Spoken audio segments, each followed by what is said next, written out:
Everything is absolutely connected in a pure state of just this finessed connection. Like there is connection and order beyond what we could possibly imagine right now. Science, math, religion, music, astrology, whatever it is, has only barely scratched the surface, seen the tip of the iceberg with regards to how incredibly ordered the universe is. And when we're thinking about these things and we're going, well, but I didn't, the planets were predicted, because they're on these cycles and courses, right, to move into particular alignments at certain times. Like, we know that the full moon falls on this date because you look at the sky and you observe that that's how that happens. Venus is going to be in the sky at this position during this month, and it's going to be in another position in another month, right? Like, that's predetermined. But I thought you said free will. Are we not contradicting ourselves? Here's the thing. So the angels, I've asked this question to the angels. The angels like to describe that so the angels are beings that live outside of time and space. They live outside of this model of time through which our consciousness is perceiving everything. And they see the union of everything. The nature of all of creation, so that includes the stars and the planets and how everything's orbiting, right? That was all created from a consciousness, from a perspective that was also outside of time. We come from that too. We come from again, English language giving us a little bit of a limitation here, a place. Is it a place? We come from a source that is outside of time, that is outside of, again, the separation that we experience by way of being in time and in spaciousness. So the design of the universe is reflecting something that is very, very timeless. And yes, we are simultaneously, our free will choices, our experiences we're having are co-creating what is being reflected back to us in the sky. But all of this, you have to remember, there's a dimension of it that exists outside of time. So it only feels like, oh, this contradicts. This is such a paradox. Like this contradicts itself. Like, I can't have free will and also have a destiny at the same time. Like I can't have free will and have astrology also make sense at the same time.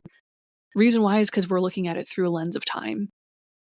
And time is very, very, to use a time word, temporary construct that we just experience now from this dimension, this dimensional vantage point. And we're dealing with systems that exist, that were created outside of it. Yeah. Yeah, there's I think it might have been 2 podcasts ago with Asha where, so this will be, it's actually going to be episode 90. I'm not sure if that number has significance to you. But in episode 88 with Asha, she was talking about how there's this mixture of predeterminism and free will that is going in at play, and it has to do with the idea of karma, where you have these karmic patterns, so you will keep playing them out until you use your free will to change them.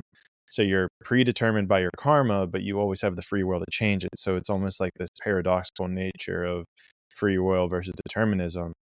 And I'm seeing that play out in this answer as well, of the universe and angel, or the physical material universe and angels, where, okay, yes, these physical patterns of the stars and the planets are all going to play out, but at the same time, we're from something that's beyond space and time. So it's kind of like a yes and.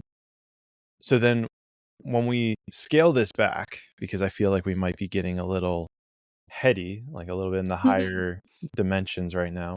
So if we scale this back to more 3D perspective, a more denser perspective, we have a lot of people who will say, oh, well, Mercury's in retrograde, so everything's going to go to shit.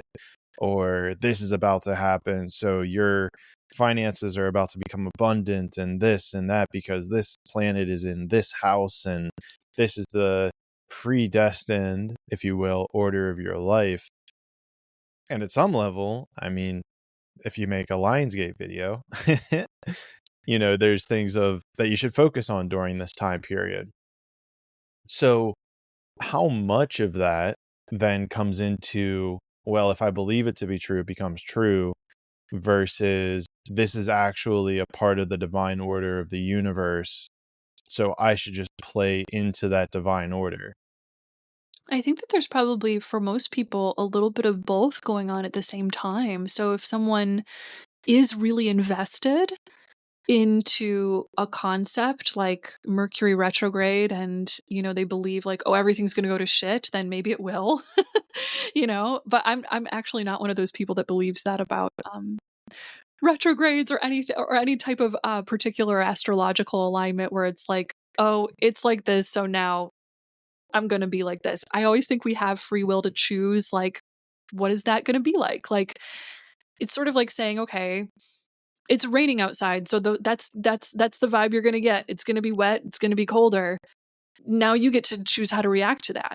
Like, it's raining, does that mean you're going to get wet? No, not necessarily. It just depends on how you choose to respond and, how you're navigating that particular energetic climate, outside of you. But yeah, I would say that definitely for those that are very, very, very, belief is everything. Belief creates a reality. So those that are very invested in the idea that, my astrology says it's going to be like this, they may be playing into that, creating a self-fulfilling prophecy. But I think it's important that we hold our power and we remember that we're the powerful ones always, and we don't give our power away to anything outside of ourselves. Mm. So it's almost our responsibility of what we want to align with. Is that a good way to put it? Yeah, yeah, yeah. Like what we want to align with, what we want to bring out of the, kind of like energetic, vibe or weather, sort of around us. Like, what do I want to do with this? Like, what are the benefits, the potential drawbacks, and like, how am I going to respond to it? So then is there a healthy approach to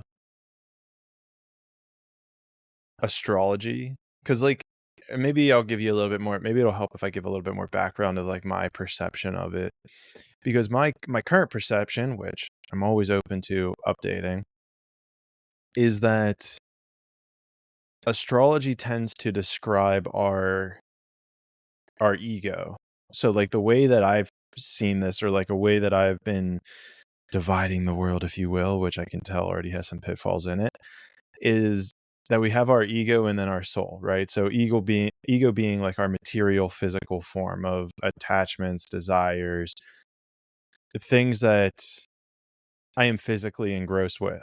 And I think that this is where, in my current opinion, is where astrology comes in, is like, okay, your soul entered your physical body at this exact time. And these were where the planets were arising and where they were located. So you are going to have a predisposition to um, certain energies or certain experiences with your family or certain experiences with loved ones or money or all these different things. And so whenever I've had people read my chart in regard to my astrological signs, they've brought forth a ton of memories that are usually linked to before my spiritual awakening. Yeah. And I guess where it seems to me, and even as another corollary, after my spiritual awakening, I can tell it's a lot more difficult for people even to pin down like what my sign is, like whether I'm fire or air or earth or water. And so where am I going with this? Oh, my current perception is that, if we're able to transcend this ego to the best of our abilities, then astrology doesn't really have an impact on us. But at some level, it seems like if we're going to be operating in this physical world, we should give it at least some sort of attention. Where was I going with this? Oh, so is there like a little bit of a trap that's going on here that gets set with astrology to keep us in the physical world? Like what's your opinion kind of on what I've just laid out there? That's a great question, and I would totally agree that I think a lot of astrology really looks at like the ego side of life. Like, I first off, I'm not an astrologer, but an astrology enthusiast. Like, I find it very fascinating, but I can't say that I'm an astrologer because I do not have even like a sliver of the skills that an astrologer, like an actual astrologer does, and I'm always just like so impressed when I hear like an astrologer, really really describe things. Um, but yeah, they oftentimes really go into ego stuff sometimes where it's just like, oh, like this is like Mars energy, we're getting conflict, we're getting this like like a propensity to like fight and argue, or like power struggles and da da da da.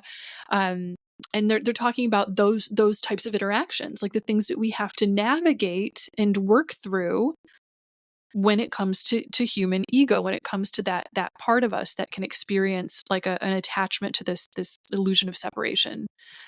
All of the challenges and ups and downs that we can experience on the human path as a result of that. You can definitely reconcile the two, and I think that yes, astrology still has something of value to show us, to share with us, if we're thinking, okay, yes, I want to be on a spiritual path where my ultimate goal would be to rise into a higher consciousness, maybe like find a way to like evolve through this ego thing, like what can I reach a union instead of this illusion of separation? That's what I'd prefer to do.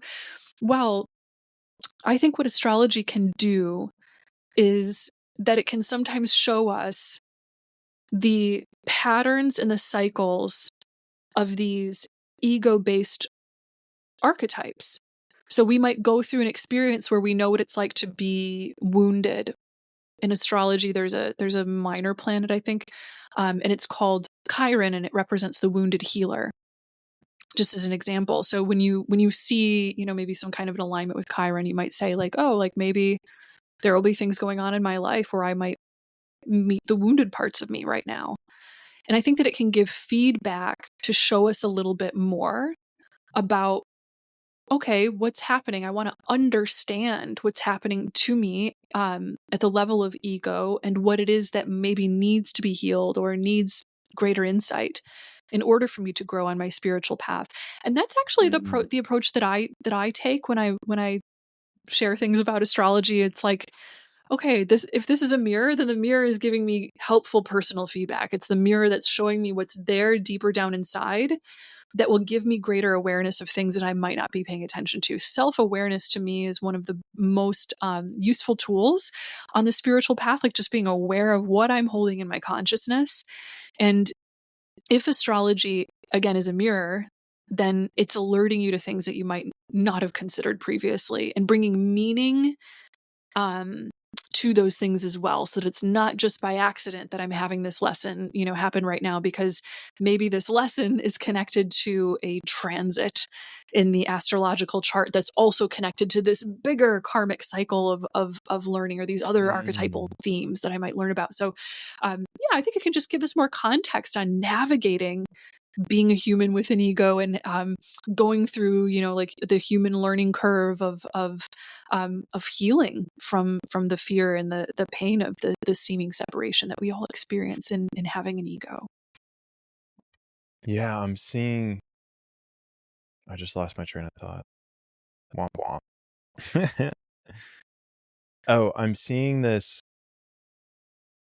like it's almost like this we need to avoid the over investment in maybe one line of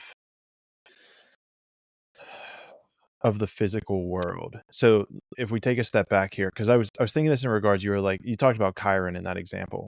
For me, I was thinking back to a time whenever I was in Joshua Tree and I saw the star Sirius. I didn't know it was Sirius at the time, but after investigation, I found out that it was Sirius. And there was like this internal like resonance whenever seeing the star. And it led me to be like, okay, what does the star Sirius represent? And I don't remember exactly what I found, but there was a couple things. But then one of those things was like something that was troubling me at the time. And so it led me on to this path of a deeper understanding in regards to myself. And I know that I've done this all the time with, numerology or with animals, where if I'll see one animal over and over again, I'll be like, okay, what's going on here? Like something's trying to be communicated with me. So then I'll go out of my way and I'll say, okay, like what was I thinking about whenever I saw this animal? What is my emotional state been recently? What are issues that I'm experiencing in my life? Then whenever I research, I'll usually type in like spiritual significance of animal X. I'll see what comes up, and then whatever resonates with me, I'm like, oh, okay, that's the lesson, or that's the message that I'm supposed to be taking on. And so that to me is like what you're highlighting is almost maybe more, and I'm tooting my own horn here, as a more like harmonized way to approach these things Yeah. versus, which I've heard people say before, because I have a buddy who has brought this up before, where I guess he's what's considered a cusp. So he's like on the day in between. I don't remember which one it is. I'm going to sound like an idiot, like maybe like Aries and Pisces or something like that. Like he's right in Yeah. between. And so he talked about a lot, or kept bringing it up to me, how he's been meeting a lot of people who have commented on the fact that he's a cusp. And it sounds like they put him into a bin essentially of, oh, well, since you're this kind of cusp, then this means this, and this about you. And I can see how that's such a dangerous place to be, of like, okay, he's an immortal god at one level, and yet we're going to just chastise him for being in this, this box. And so it seems like even the ego can come in and warp this item that has potential divinity within it. Yeah. Absolutely. I think that can happen with anything. And also, by the way, I love what you were saying about how if we're going down a path and we're listening to our intuition like you did at Joshua Tree, like you got a strong intuitive spark, like there's a feeling, there's something I feel connected to regarding like the star Sirius that I don't even have the name for yet, but I want to know. That intuition is going to lead you to all the meaning that you're ever gonna need or want. And it reflects too, like I love that you look up, like when you see animals or like some other type of sign, like we can look these things up and see like, okay, is there significance for me in this? Is there a message for me in this? It just goes back to how the angels describe astrology to me, is like if you look deeply into nature, any form of nature whatsoever, you're going to see God staring back at you. You're going to see a mirror of that truth that's inside of you somehow, and it's going to guide you and give you some kind of a messaging that could really bring value to your life. So yeah, I think doing that anywhere is a wonderful thing. And shamans, I've heard it described once before, and I can't recall exactly where now, but that shamans would be people that could like be so in touch with nature that they would see and read and feel significance in everything, like down to like the pine cone that fell from the tree and that landed on the ground next to them. They're just so in tune, reading so deeply in to the deeper layers of these things that they would see meaning in all of it. I think that's there for us to find, because if God is in everything, like we're like the original thing we were talking about, like love, if love is God and love is like this essence that it is, let's assume, is imbued within everything, then yeah, if you look closely into anything, you merge into connection with anything, you'll find that piece of God in it. We'll find that, like whether it's with each other, or whether it's with astrology, or whether it's with spirit animals, or anything like that, that the message we're supposed to get will come and find us if we're open to receiving it. And hey, if you're not the type of person that's interested or open to receiving a message through astrology, through like angels, through like whatever, then the message will find you another way. There's an infinite abundance. So there's what you need will find you eventually. We're all on the spiritual path, whether we realize it or not. Like that is the human path, in my opinion. Yeah, that's actually reminded me of something that happened yesterday, where I was leaving jujitsu and a buddy was about to take the bus to go home. And I was like, no, I got you. Like it was like a 10-minute drive from my house, like where I was to like 10 minutes out of my way. I was like, dude, I got you. So I was driving him home, and halfway through, I didn't really even notice it, but I guess like a car cut us off, and he starts talking about how he's like, dude, over like the last 4 years, I keep getting cut off by Subarus. Like, I don't know what's going on. Like, he's like, and it's only Subarus. And I could tell he's starting to get mad. And I was like, well, I was like, there's probably a message there for you. He's like, what do you mean? I'm like, well, do you meditate? He's like, no, not really. And I was like, you should sit down and meditate for like a couple minutes. I don't know how long it'll take you to get in the zone, but just meditate and just keep saying the word Subaru over and over again and I see what love comes that. up. And he was energized by that. He was like, oh my gosh, dude, like he's like, I don't meditate, but like, I feel like I need to do that. And I was like, yeah, dude, like you're going to have to do that and let me know. And so I think this perfectly highlights exactly what you're talking about on multiple levels, right? One, you can get these messages from other stuff. Like, Yeah. who knows? Like, Subaru to him could remind him of some old time when he has Japanese tattoos, so that's an interesting comment. But an old time where he was a Japanese warrior and Subaru meant something completely Yeah. different, and it'll spark some sort of memory for him. It could be as that complex all the way down to the fact that he needs to buy a Subaru. I don't know. Yeah. But this, I think this really highlights one, you talking about how the universe is going to find different ways to talk to you. It could be a car for all we know. And then I think the other thing, and again, I want to say this as humbly as possible, is that once you get on this path, is you can tap into those more subtle frequencies. It's like humbly, like I just felt like it was so intuitive to me that the universe is trying to get his attention in regard to this word or this card Subaru. But to him, he's been seeing it for 4 years, and he was just like, I don't know why this is happening. And it's like, well, ask the universe, like, Yeah. why are you putting this in my field of vision? Yeah. Yeah. I think that's one of the best things that we can do, is to have that curiosity that perhaps is especially geared towards self-inquiry, really looking within, for those answers. Which, like, brings me back to, like, what you were saying before, when you were saying, Jesus says, I am the way and the truth and the light. And you were saying, it's Christ consciousness. Like, thinking that out a little bit more, it's like, I am is the truth, the way, and the light. I am is also the name of God, in the roots of that religion.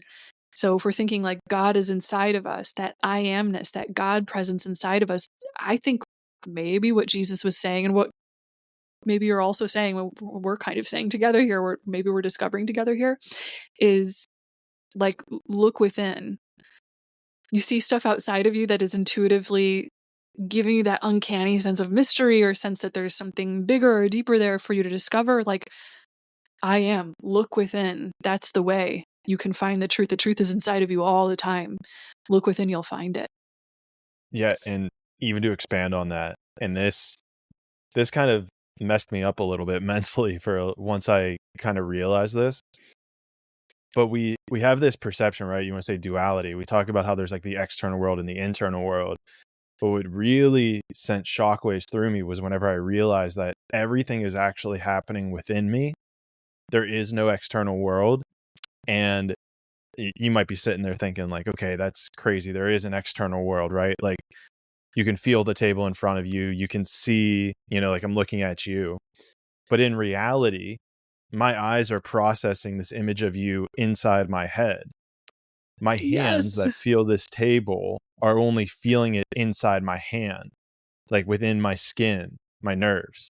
When you taste something, you literally have to put it inside your mouth in order to taste it. Your taste buds are inside your tongue, right? Like, that's where all the reactions are occurring, and they get mixed up in your brain. And then, like sound waves, they have to even penetrate your ear in order for it to occur. And so Yeah. like that, like, I don't even know what to do with that. It's like there is no even external world. It's literally, I'm experiencing everything inside myself. Yes, I would agree completely. Everything is within us. Which to me kind of like takes us right back to like maybe why self-love is so important, because if everything that we're experiencing is inside of this like universe, this reality that is very within, um, having a relationship with yourself is then probably one of the most important things that we can do while we're having the human experience. And if we can imbue that relationship with love, which in my way of thinking is God, then you can awaken that God inside. So yeah, Mm. it is all within. I think that is very valuable. Yeah, awaken that God within, because that's actually a huge piece of my spiritual, like, progress I've been making. Is It's called Self-Realization Fellowship. I'm not sure how much you are Ooh, aware of, like, Paramahansa Yogananda. just a little bit. Yeah, yeah. A Just a little little bit bit. familiar. So his organization is called Self-Realization Fellowship, and it's all in the title there. Like, and the idea is to self-realize as God. It's like and it ties right back to Gnosticism that we were talking about earlier, where we have a divine spark within us, right? Yeah. However, nobody identifies with it. Like, you ask somebody, like, who are you? They'll be like, oh, I'm Sarah. It's like, no, Yeah. that's your name. Who are you? You're like, well, I'm a YouTuber. It's like, no, that's what you do. Who are you? And Yeah. you quickly realize that everything that you label yourself as is this external materialistic reflection, but at the core of you is God. So the question is, or I think that the ultimate pursuit is, and I think all the ascended masters have said this, is that to cultivate that God essence, or to find God. So that's saying finding the divine spark within you that is God. So how do you align the most? Are you creating actions that get you a little bit closer to that divine spark? And again, and I think this goes to deep biblical teachings when, they say like God hears everything or God sees everything. It's like, yeah, because you are literally seeing and hearing and doing everything. There's no thought Yes. that God doesn't know. It's like, yeah, because you're hyper aware of your own thoughts. It's like you Yes. can't tell. It's like you can't lie to God because you know if you're lying or sidestepping the truth. It's so much more than a big dude in the sky that's looking over you and making sure that you do all the right things and you follow the 10 commandments. It's like there's literally a piece inside every single one of us that's watching every action and every thought and holding you, and you hold yourself accountable to that thing. It's like there is no guy that's judging you. It's like you're judging yourself every moment. You know the things you need to do and the things you need to not do. It's like, are you following that? Are you stepping out of those patterns? Are you overcoming those patterns? Are you just falling to them?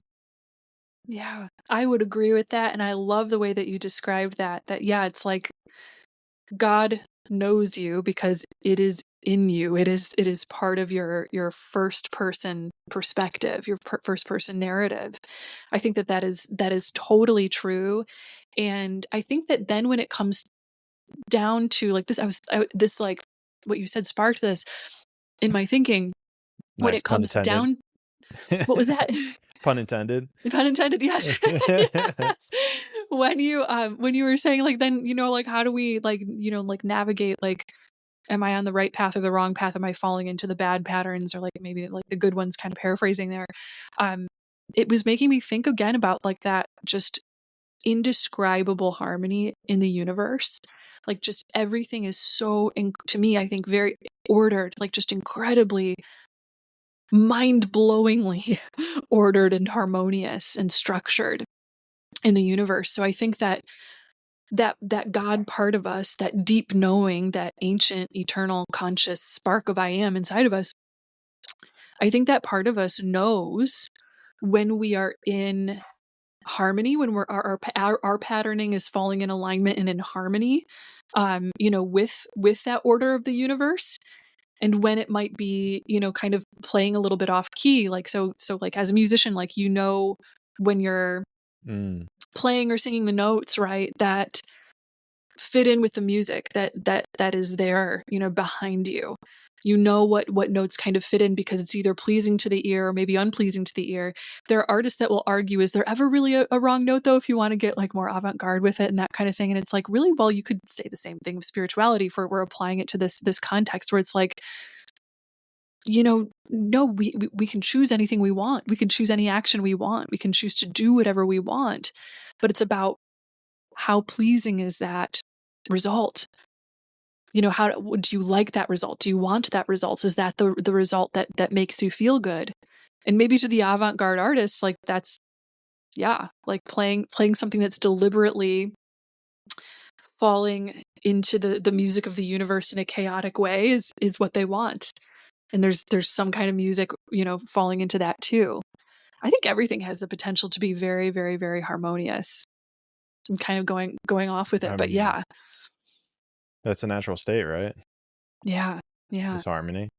Yeah. And it's reminding me, talking about music, are you aware of Flume? I assume you're aware of Flume, No. the artist. No. No? No, I Um, Throw admittedly him on live a your. little bit under a rock, so just to put that out there. Okay. Well, you said Burning Man, so I was thinking like EDM-ish scene. He's kind of like a bigger name in that EDM scene. But Never I heard of it. mean, Yeah. definitely go check him out.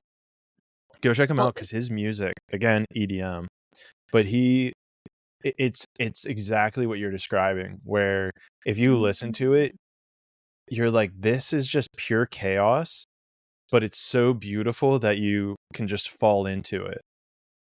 It's like the most random noises and the most random sounds, but then you're like, I like it though. You're like, why Yeah. do I like this? Why does this feel peaceful?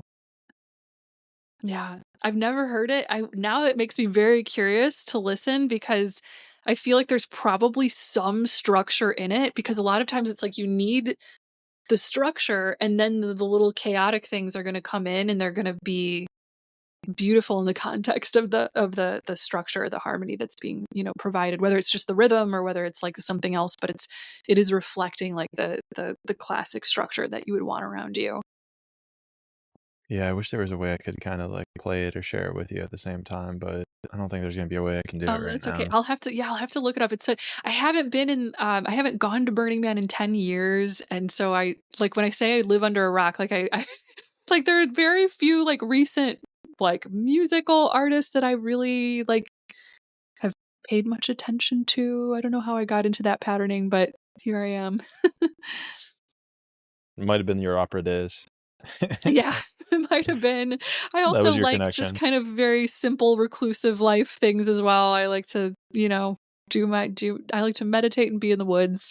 So, yeah. It's a pretty simple life. Mhm. And make YouTube videos. And make YouTube videos, yes. And make YouTube videos. That's cool. How'd you get into making YouTube videos? Actually, it was when I was first starting out with like the angel work that I do. I was interested in sharing a meditation. There's actually a walk that I would do on a trail in the woods near me, and I would do it, almost every morning, and it would be a very meditative part of my morning ritual. And every once in a while I'd just get into this very heightened state while I was out there in nature, and I had like this just beautiful feeling one morning when I was in nature where it felt like everything around me was conscious. The leaves, the trees, the dirt, like just every little thing out there was just a conscious being, and it was all a miracle, and it was all God, and it felt so incredible. And I decided I wanted to write a guided meditation about that so that I could help other people maybe like get to that same state, like feel that same thing. So I wrote a meditation. It's called my Crystal Heart Meditation. And I just put it up on YouTube because at the time I was observing that other people, who were doing like angel readings and spiritual healing, sessions on people, like they would have guided meditations, but you would have to buy them on their website. Hmm. And they'd cost however much, and then, you could download it. And I was like, well, nobody knows my name, and like nobody's going to find this meditation, and I won't be able to share it with anybody if I just put it for sale like on a website and that kind of thing. And again, I was just at the very beginning of getting into like doing little healing sessions or readings here and there and that kind of thing. And I thought, well, I'm just going to put it on YouTube. Like more people will be able to enjoy it, and I'll send it to like the people that I've done readings for before, and maybe they'll enjoy it. And I got a pretty good response from it. So I started doing more guided meditations after that. I'd put one out very sporadically, like maybe once a month, like put a meditation up there. I didn't go get into YouTube with any plan of like being a YouTuber or anything like that. No design, no strategy whatsoever. I just sort of randomly put meditations up, and then started doing readings on the full and new moon, just because I was like, I see other people that are doing readings every week, and that would be fun, but I don't think I could commit to doing it every week because that sounds like a lot. So I'll just do it twice a month. And I love thinking about the moon cycles, and the goddess is connected to the moon cycle, and I think that's pretty cool and woo woo. So I'll just throw up readings around the moon cycles and see what happens from there. And yeah, that here I am to this day. I've just been creating things that I guess feel helpful enough to share, and then posting them up. And I've had a great time ever since, getting to connect with people and meet so many new people and work with so many people as a result of it. That's beautiful because it sounds like it's coming from a place of just pure A desire to help people, but B also because you're energized to do it. Because that was something I think whenever I got into podcasting, well, at least I know that a section of it was definitely for validation. I I've talked about this before. I re-listened to my podcast Odyssey number 80, and I could tell that I was talking over myself just to get the validation. And the reason I bring this up is that I knew that even if I got millions of downloads, it wasn't going to bring the validation that I was actually looking for, which brings us back to self-love. Yeah, So I yeah. find it very cool in your story how you, at least, you were never, at least it sounds like based on what you're saying, is that you never were doing it for anything more than to help other people find this place of bliss, find this place where dirt sounds like it's talking to you. Yeah. So I think that's pretty cool. Yeah. Yeah, yeah. I mean, I'm human, so definitely get excited if it's like, "Whoa, there were, like, a lot of you like, people watched that video? Oh my gosh." Like, that definitely will excite me and make me feel validated, like, "Okay, I guess other people resonate with this too, and that feels good." But like we were talking about, like, my theater and art and performing side, I think already took me so down the rabbit hole with looking for validation, from, like, getting that, like, Mhm. outside attention or whatever it was that I don't know, I guess I definitely did not originally approach, YouTube with that mindset at all.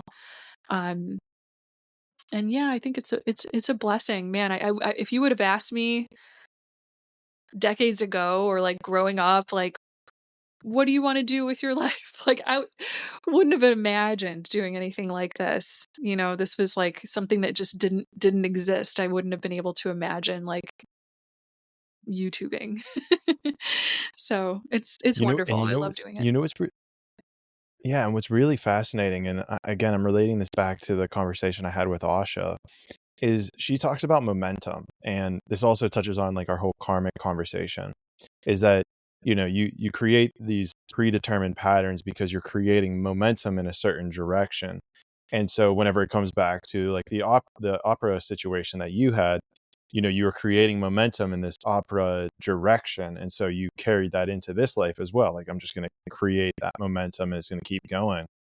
But where it's almost beautiful, like beautifully interwoven, if you will, is that in your YouTube videos, like you're very, what's the right word here?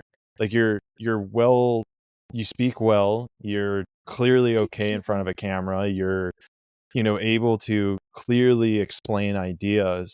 And so it seems to me, now I'm putting this together, that, the momentum from those opera days, as tragic as it may have sound, as plagued with, this need for validation, this vulnerability, once you healed those pieces, it carried itself in a way that was like, oh, okay, like your soul has the momentum of knowing how to speak, how to act, if you will. Acting is the wrong word, but how to be in displaying new information to people. And I can see how that thread has carried through into the YouTube content.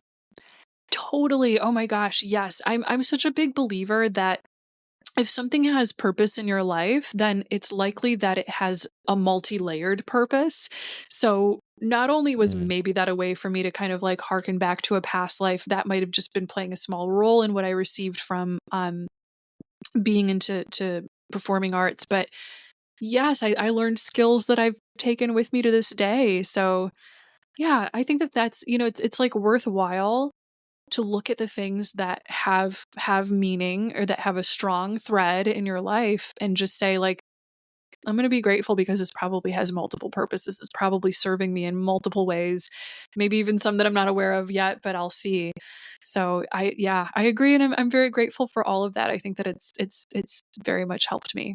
A lot of good skills from it that's for cool. sure. Have you noticed other places in your life where maybe you emotionally put energy into it for it to not come to fruition, but then something comes up down the later in the life, and it's like, oh, I'm so glad I did that thing whenever I was X years old, because now I can see how it's like helping me. Yeah, actually, I originally my original goal in doing like spiritual teaching work was I was like, I want to write a book. I'm going to like write a book, and who knows, maybe I will. Like maybe that will happen at some point. Mm. But I started out with this sense of like, I've got to write a book. I've got to get that out there in the world. And I actually wrote one. Like I started writing one, and then I kind of just like, I can't remember exactly what happened, but I remember going back to the computer that it was on and finding that it had completely disappeared. Like it was not Oh, like, I don't know if it got deleted or somehow like lost on that computer or like whatever it was. But I was just like, well, that's okay. I mean, it's odd how unfazed I was by that, like how upset. Like I was very like, okay, probably because there's a part of the back of my mind that believed that it was still there. There was a way to recover it. And I was just like, I'll recover it when it's time to recover it. But I spent a lot of time and energy like writing that and imagining like, yes, the next steps I want to take is like to try to find a way that I'd either self-publish it or publish it or like, get it out there in some way. And I'm glad that I didn't.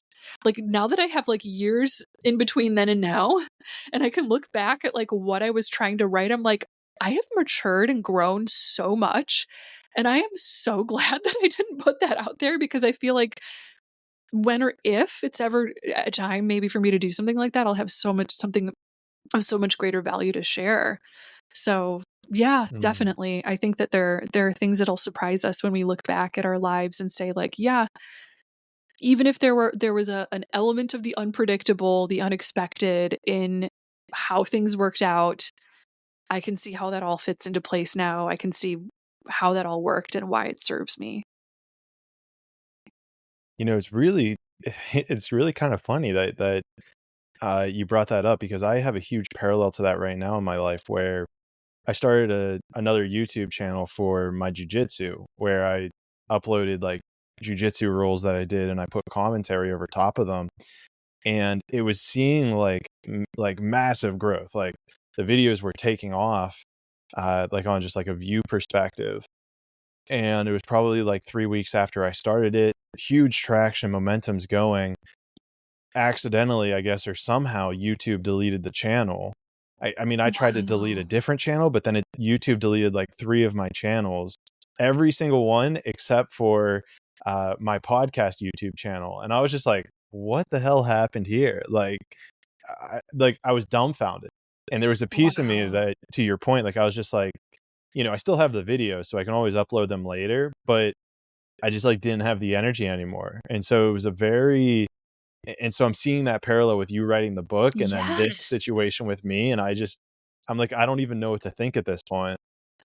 Yeah. Oh my gosh. That is wild. And I love that you have such a similar kind of mindset where it's like, I'm not being energized in that direction right now.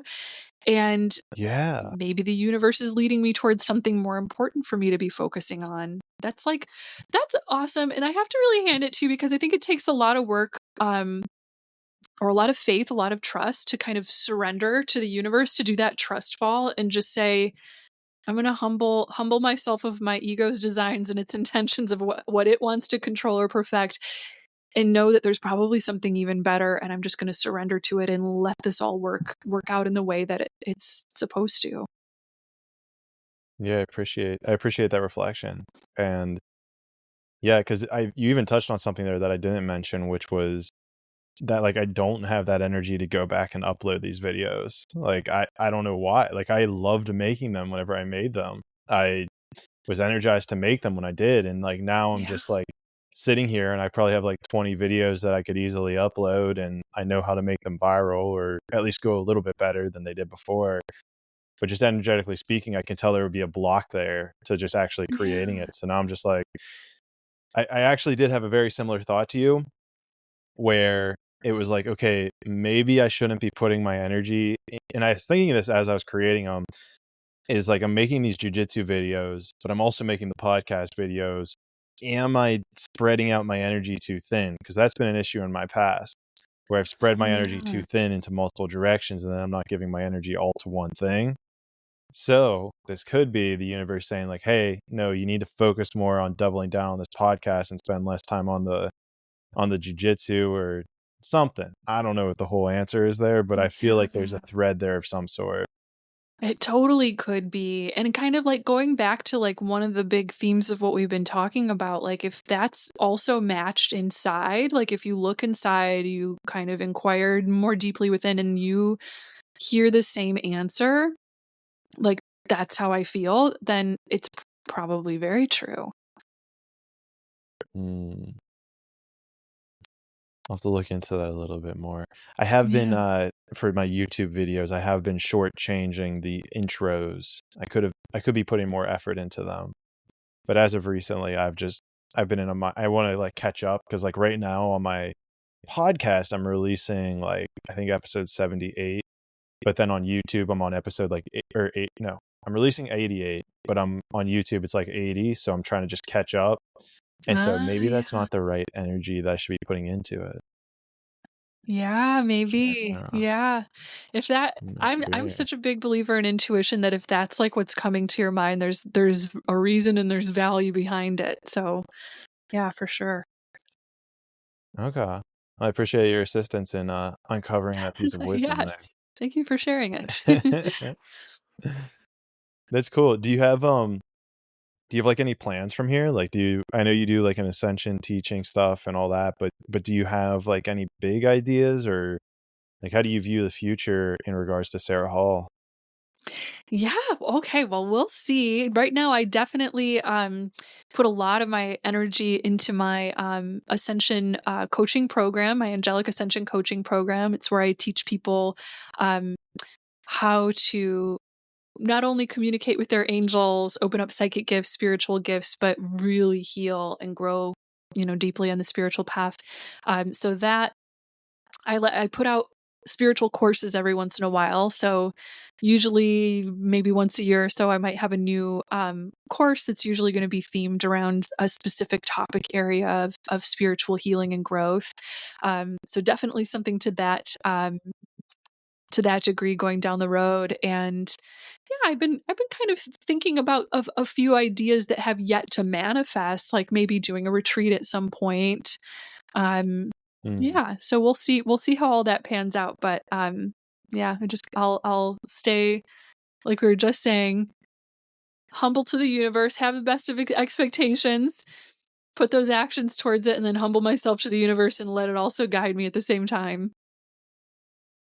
It's beautiful. Yeah, just let it flow. So Yeah. then with your psychic training, you will, is there something special about you or does everybody have these psychic abilities you're talking about? Everybody has psychic abilities. That's one of my favorite things to teach people. I really do think that it is our divine birthright to be able to communicate with our source. I believe that again we're all one, we're all united and our consciousness is very much united and that we all have the ability to navigate consciousness outside of just the scope of our individual mindset. And it's just a matter of tapping in and awakening those abilities, starting to tune up those abilities. Certainly there are some people that like myself will say, hey, like I've got like kind of maybe a natural sensitivity to that, or have had a few experiences that have spontaneously come in where I feel a little bit more like I've leaned towards that, but that doesn't mean that everybody can't do it. Sort of like some people might come into the world with a natural affinity for being able to sit at a piano and make something that sounds like music out of it, even if they've never studied before. But Mm, everybody's probably got the ability, almost everybody's got the ability to learn it if they want to. So I think that there's that potential in every human being. it's beautiful. It's beautiful. So I'd love for you to, I guess we just kind of plugged your stuff, but I'll have your links below if you want to reference those at will. But I also love giving the space to my guests to talk to the audience at the end of these. So, let people know which links to click for these things down below. And let the audience know if you have any last remarks for them based on this conversation or based on any insight you want to share. Yeah. Well, definitely, my YouTube channel would be probably the first place I'd go, since that's where they're going to find a whole library of different guided meditations in case you want to start getting very hands-on and directly playing with some of the things that we've talked about today, whether it's reaching out and feeling the presence of your angels around you or working on a particular topic area of healing or self-love. There's, you name it, there's probably a meditation that I have that's about that for you. I also do, of course, my moon readings and different spiritual talks that are on my channel as well. So that can be a great place for just like tons of resources that are out there. And for anybody that's interested in doing deeper coaching work with me or anything like that, you can visit ascensionwithsarah.com. I usually have an enrollment period a couple of times a year. So I'll have another one in probably late this year, early 2024, in case people want to just kind of keep that in mind going forward. And otherwise, big message for everybody in closing is, well, I got to say thank you. Oh my gosh, thank you. If they've gotten this far and they've listened to this, I mean, you guys are awesome, and it's been great to have you along the journey. So thank you for listening. And to me, it seems like the biggest like takeaway from our conversation is, talking about love, like talking about how like that's a power inside of you. And I would say just remember that, keep that in mind and know that, there's no power or spiritual authority outside of you that's more powerful than you are. Like, I really believe that we can all be and should all be, why not, our own direct connection to the divine, to spiritual meaning, to spiritual purpose. So be your own guru, explore all of that, find what really speaks to you and calls to you. And again, thank you. And thank you to you too, Clayton, because it's been great Beautiful. talking with you today. You've got the best questions. Well, thanks. I appreciate it. I mean, yeah, very grateful you came on too, because I know you have a wealth of information to share, and you've definitely expanded my perspective on quite a few things in this short time we've spent together. So I'm very grateful for it. And yeah, there's clearly, I don't know, feels like we're gonna have you back on again in the future. So if you're up for it, we'll make it happen. That would be awesome. And thank you, you too. I feel like I've looked deeper on a lot of things. And oh my gosh, that Mother Mary question. I can't believe I've never thought to ask about that. So yeah, thank you. This has been enriching, been great. Hell yeah, I love it. I love it. Yeah, it's I know these conversations are always rewarding for me, and so if in some way the guest finds it rewarding too, then I mean, it's already a success. Yay. So cool. Yes, I love it. Thank you so much. Thank you so much for being here. Guys, go check her out. She's got some dope podcast or dope YouTube videos. You have a podcast, but I guess you don't upload to it anymore, right? Yeah, I haven't uploaded anything. I just looked at it recently. I was like, oh, I haven't done an episode since 2021, but it's still up there if you guys want to look at it. So, there's some interesting angel talks and that kind of thing on it. Don't force it whenever the energy's ready, right? If we've learned anything today. Yeah. And Cool. you can find the link like in all Sarah, the descriptions of my YouTube. So yeah. okay. YouTube. Maybe it'll be below. I don't know if you sent me it. Regardless, we're dragging out this ending. Sarah, thank you so much for being here. Guys, go check her out. And if you don't check her out, then we're going to have a talk about it whenever we all see each other in the 6th dimension.